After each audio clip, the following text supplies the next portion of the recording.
The Ontario Fire Marshal's Office continues to probe a tragic weekend blaze in Fort William First Nation.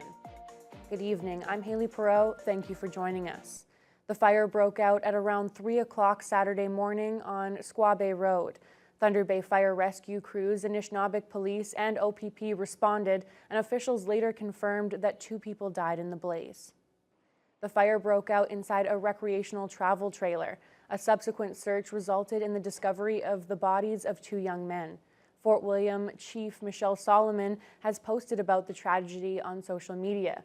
She says one of the victims was her nephew, 25-year-old Michael Greenstone Jr. The other victim has been identified by family members as Shay Boucher. Fire marshals' investigations continue, and their work was at the scene today. But a spokesperson says no new information can be shared at this time regarding the potential cause of the fire or timelines for the probe. Solomon says the impact of the fire is devastating for her community. She's encouraging families to reach out to their on-call phone line and their support teams during this difficult time. Thunder Bay's new indoor tennis bubble was fully inflated today. The crews at Chapels Park are now working on indoor construction, with the Rogers Tennis Dome set to be completed in the next couple of weeks. The cold weather made it harder to get the dome inflated, and it took all weekend and part of today for it to happen. The construction crews are now working on connecting the breezeway to the entrance door. Director of Tennis, Jamie Grieve, says after months of delays, he's very happy to see the project reach this important stage, and he's still hoping for completion sometime during the holidays. Really exciting. You know, there's been a long haul, even just expecting that it was going to go up possibly earlier in the summer and then delayed to October, and now voila, there it is. Firstly, they have there's still a lot of stuff going on. They have to put all the lighting, hang all the lighting inside. It's an insulated dome, so they have to run insulation between the 2 walls of the dome. And then after that, they have to hang curtains, backdrops, all these things. So I think they were saying it was going to take a couple of weeks. So whether or not getting it before Christmas is still an option, I have no idea. But we'll hope for the best. Some recent changes to WSIB and its funding have led to backlash from injured workers here in Thunder Bay.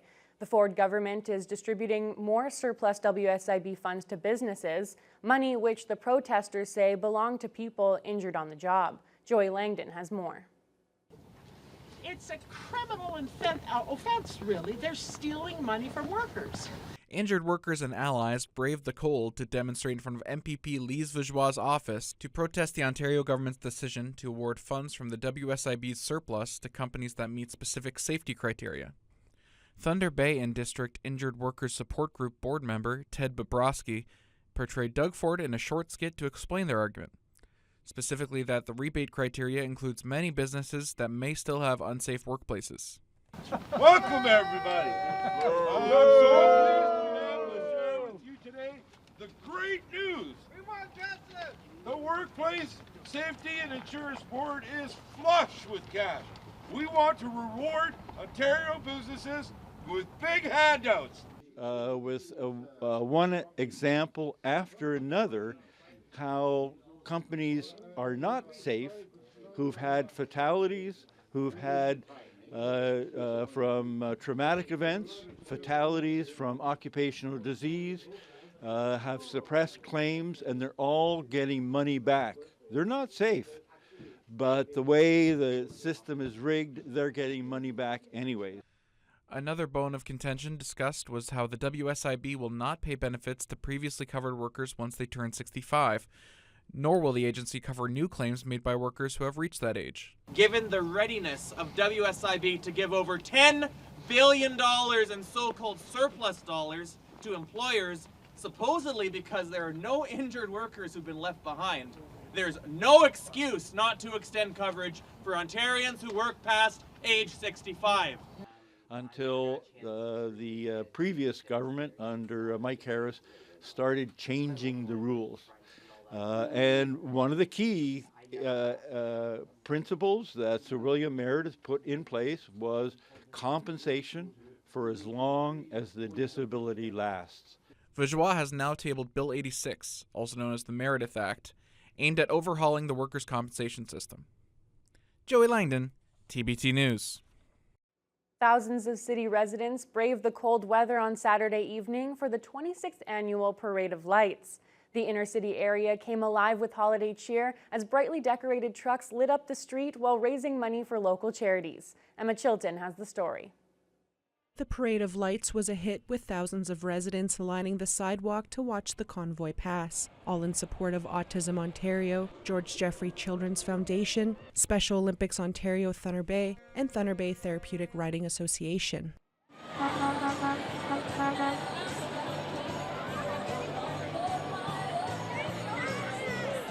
Chair of the Parade of Lights, Greg Stevenson, expresses support for the charities for the vital work they do in the community. We have over 130 vehicles registered, so most of them are here already, and it's a little chilly than most years, but we like to say it's an official kickoff to Christmas, and Thunder Bay has a giant heart, as we all know, and the 4 charities that we're supporting do a wonderful job in the city supporting special needs children, adults, and people in need. Stevenson is optimistic the fundraiser will be a success again this year. We raised over $50,000 last year, so we're hoping to at least attain that this year. So I think we're going to do it. With more than 130 decorated vehicles, it's safe to say the parade had a wide variety of floats to enjoy. Families can be seen watching the parade with excitement.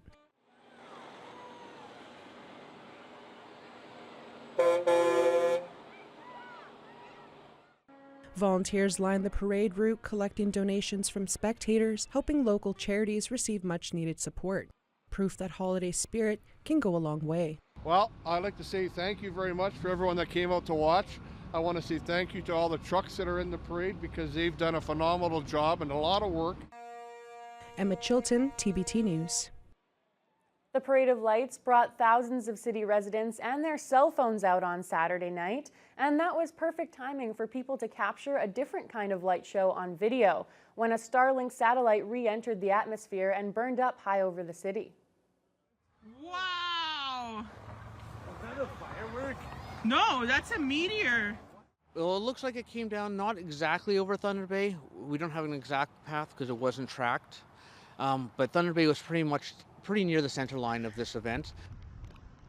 At around 7:10 Saturday evening, the mysterious object streaked across the sky, headed towards Lake Superior. Many onlookers thought that it was a meteor or maybe a comet. It lasted for about 15 to 20 seconds and then appeared to break up and disintegrate. The spectacle could be seen from Manitoba to Michigan. The American Meteor Society determined that it was likely a Starlink satellite number 3322. Thunder Bay's Brendan Roy is president of the Royal Astronomical Society of Canada. He says Starlink has been losing 3 to 4 satellites every month, and this sort of re-entry is likely to become even more common in the years ahead. So it's a deorbiting event, likely as a result of some of the solar activity that we've seen in the last little while as a result of the solar flares from the sun.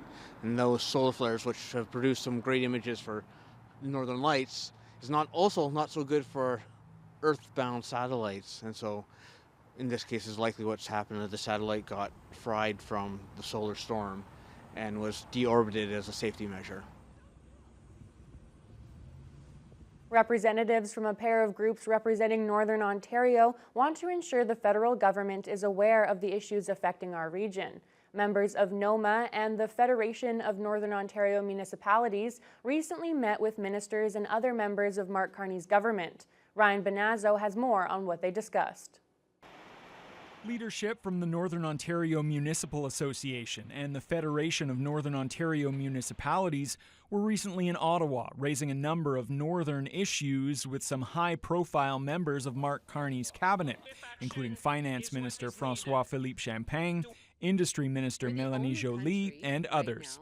They're calling to modernize the Trans-Canada Highway.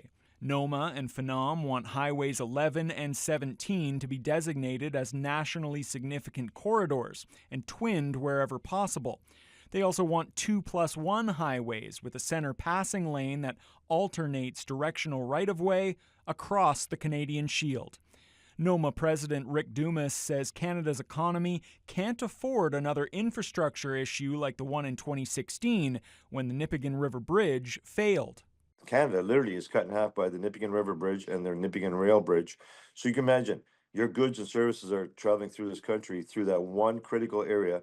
That bridge goes out for whatever reason. We were literally cut in half, and they were quite amazed. The Northern leaders are also looking for tougher bail rules and immigration incentives to draw new Canadians to our region. We are all faced with one big dilemma, and that's we don't have the population and we don't have the youth, as they say in the urban centers, to fill those jobs. So we need immigration. We need to move them to the north, rural communities, whether it's in Noma's backyard or Fernand's backyard, and we made that clear. They're also advocating for a reduction in regulatory red tape for resource and energy projects, with a unified one project, one process environmental and permitting model, and major investment in transmission lines, energy grid expansion, and natural gas access.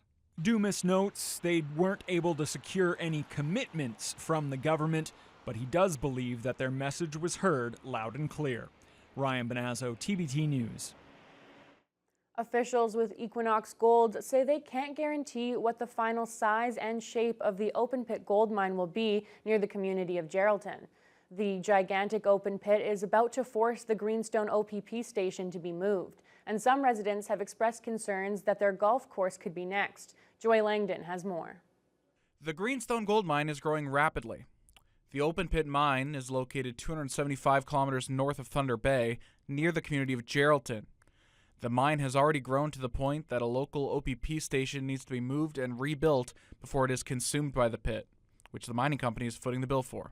At a town hall with the community, leadership from the mine could not guarantee that the local Canoga-Mises Golf Club, currently around 1 kilometer away from the pit, would be kept intact from expansion. Yeah, no, it was a good conversation last night. What's the status? We're at a 9-hole golf course right now, and that was a commitment to maintain those nine holes with the community. If we have to step into it, then we'll look at offsetting that. So, but right now, those are it's too early to tell. The project began construction in 2019 and began producing gold for the first time when the mine officially opened in August 2024. The pit has grown quite a bit since opening, dropping 80 meters, or 8 benches, down into the earth across the length of the mine this year alone, and they're far from done. It'll continue to drop about 8 benches per year. It's not at full outside of the pit just yet.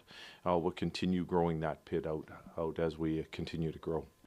The plans for the site say that they plan on having the pit be 1.8 kilometers long and 800 meters deep at the time of the mine's scheduled closing in 14 years. But mine officials tell us that the final design and shape of the pit has yet to be determined. Joey Langdon, TBT News. The 17th annual Christmas Wish campaign was a huge success. Officials from Delico Anishinaabeg Family Care and the Children's Aid Society will be distributing 1,200 Christmas wish bags filled with customized gifts for children and youth this week. Organizers say this was their most successful campaign to date. Emma Chilton reports. All of these Christmas wish bags are filled with gifts for underprivileged children and youth. This was the campaign's biggest goal to date, and the bags will now be distributed to kids who wish for specific Christmas gifts. Director of Child Welfare for Delico, Sarah Pelche, says seeing all 1,200 bags in one space made them truly feel like Santa's helpers. Starting today, our elves are going to be picking up the bags and delivering them to the families that, they've been identified for. So they are all sorted out. They're ready to go. Every bag's been checked to make sure that they fit the needs of the kids. So they're going to be delivered out to the community in the next couple days. Customized wish bags for individual children with tags outlining their age, interests, and Christmas wishes were distributed throughout the district of Thunder Bay. This year, Rolling Thunder donated 10 brand new customized bikes that will be gifted to children who wish for a bicycle on Christmas morning. Pelche says the gifts speak volumes about community members wanting to help children on Christmas. It's been really exciting all week seeing the gifts come in.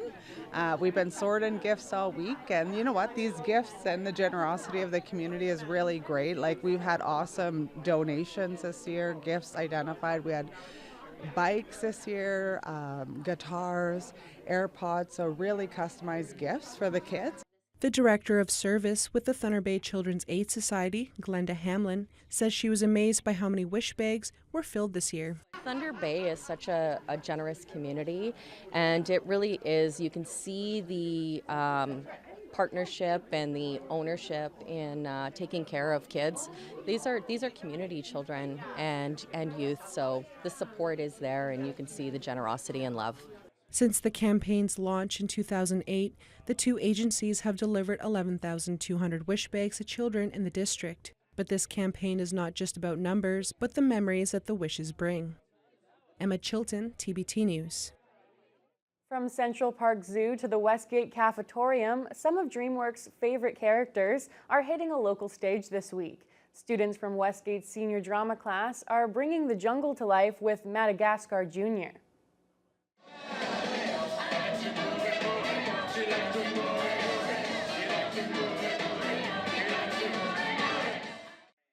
Audiences will follow Alex the lion, Marty the zebra, Melman the giraffe, Gloria the hippo, and 4 plodding penguins as they escape Central Park Zoo and tumble into the wild world of Madagascar. The show was presented to younger students this morning, and it's open to the general public this Wednesday and Thursday at 7 p.m. Tickets are $15 apiece. Drama teacher Leah Nadine says collaboration is key when it comes to the production like this. To ensure that it includes all students, even beyond our drama class. So that's something we've done this year. It's our senior drama class, our senior dance class, lots of our special needs, multi-needs program students, and we've also featured the grade 4 and 5 students from Norwesterview. And throughout the process, Miss Nadine showed us how to really put on a production, like the marketing aspects, the costuming, the prop setup. It wasn't just acting, reading lines and singing. It was a really complex, more complex than. A portion of ticket sales are being donated to the Thunder Bay and District Humane Society. Donations, either in cash or from the Society's wish list, are also encouraged. Well, that certainly will be a great show to go see, especially if you are hoping to forget about the snow for a little while. Yeah, we've had a little bit of light snow for most of the day. Temperatures starting out the week a little below normal, not a lot, but definitely a cool start to the week. We did not get quite as warm as Environment Canada had suggested. We topped out with a high of -11 and a wind chill of -14. But considering we started the day at -23 and a wind chill of -29, I'd say anything is an improvement over that. Winds were very light from the southwest, ranging from about 3 to 8 kilometers per hour, so not a lot of wind to deal with, so a gentle start into the new week. If we take a look at what's going on across the region, similar overnight temperatures for the most part. We had overnight lows ranging from -24 to -27 throughout. At this hour, pretty close to the highs for the day in the region, and as you can see, pretty consistent. -11 in Fort Frances, Upsala, -12 for Dryden, Greenstone, Sioux Lookout. Armstrong getting a little pocket of cooler air there at -15, and wind chills pretty much across the board, ranging from about -16 to -17. Red Lake started out with cloudy skies, but the snow started around noon, has just moved into the Greenstone region, started about an hour ago. The one location quite a bit warmer than everyone else, Sault Ste. Marie, enjoying a pocket of warmer air out of the south. They ranged from a low of -8 to a high of -4 right now, sitting in between at -5 and a wind chill closer to -9 under mostly cloudy skies. Here in the city of Thunder Bay, we are going to see a much more seasonal overnight low. -12 is what we'll hit, with wind chills of -17, but as is often the case at this time of year, it's warmer because there's some snow on the way. We've got about 5 centimeters expected overnight, so not a lot. You're not going to be digging yourself out first thing in the morning, but you might want to give yourself a little extra time to clear out your walkway and that sort of thing. Winds will continue to be quite light from the northwest, 5 to 10 kilometers an hour, and as we look to the rest of the week, the snow that we get tonight not going to last long. It should be done for the most part by morning. The temperatures are going to stay slightly below normal for a good portion of the week. Not a lot, but 3 or 4 degrees below normal, both daytime and nighttime. It isn't until we get closer to the weekend that we will start to see temperatures fall again. So we could be in for another cool weekend, but that's days away. Right. Days away. We are looking at a fairly grayish week, but not as brisk and cold as it was last week. So a little bit gentler time. All right, yeah, we'll ease on the positive side here. There is still some time for things to warm up. And in the meantime, I guess we'll just bring the sunshine, Fiona. Well, you and I can definitely do that. We got that, yeah. Well, perfect, thank you.